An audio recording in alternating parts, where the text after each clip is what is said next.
felt her cheeks begin to burn. How could she be so stupid? Her apartment, her whole life was paid for by the bastard. She had few friends and all her family were back in Poland. She was suddenly disgusted with herself that she'd been so foolish as to put all of herself into this man. "Bastard!" she spat, tears running down her face. "Don't be silly, Beata. It had to end one day. We've had our fun, and now it's time for you to run along. There's a good girl." He paused, a vulpine smile spreading across his thin lips. "Fuck you," she'd said, her voice cracking, before she turned and stormed out of the hotel room, slamming the door behind her. "I'll fucking show you," she growled to herself, her voice loud enough to cause a young reveller wearing an inflatable sumo wrestler suit to stop and stare. "Talking to me, hen?" he slurred, his eyebrows raised in surprise and an amused lopsided grin on his bright red face. "Sorry, no," she stuttered as she began to walk away from the hotel, head down, her pace increasing as she joined the throng of pedestrians in the warm Glasgow evening.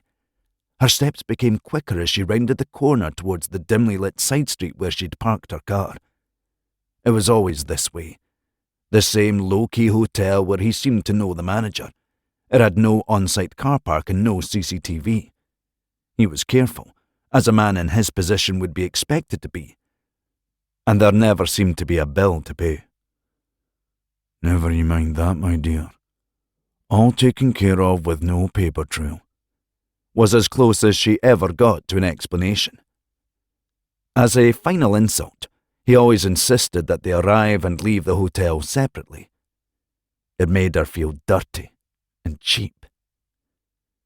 As she approached her car, a little Renault, she was rummaging in her bag for the keys when she heard a vehicle pull up.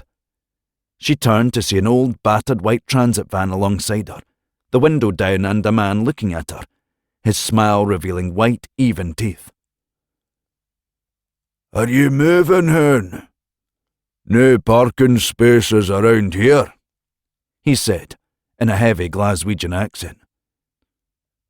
"Yes, I'm going now," she said, flipping the car open.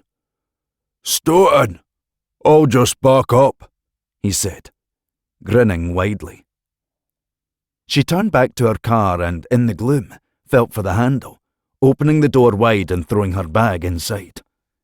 Suddenly, and with terrible force, she felt an impossibly big and strong arm encircle her neck and she was jerked back from her car so hard that her feet left the damp cobbles. She heard the van door slide open and she was dragged inside with horrifying speed, the backs of her stocking-clad legs bashing painfully against the edge of the doorframe. She was dumped onto the flat sheet metal floor of the van in an undignified heap. She opened her mouth to scream, but the arm just tightened, and no sound came out. Her head swam as the blood supply was interrupted, the arteries in her neck constricted, her vision failed, and then everything went black. She could have been unconscious for just a few seconds, or possibly an hour, but when she blinked, a harsh overhead light in the windowless van was blindingly bright. She was sitting on the cold floor of the vehicle, her wrists secured with plastic ties, and a man was looking at her with deep, sad eyes. His face was huge, jowly and covered in hard stubble. His eyes were hooded with heavy lids that gave him a sorrowful expression, but the dark pools glittered with something sinister. He let out a long, sad sigh before he spoke, his Glasgow accent strong. "You cannae do this, you ken, missy. You cannae threaten the boss," he said, in a dark, nasty growl. He had a phone in his hand which he was fiddling with.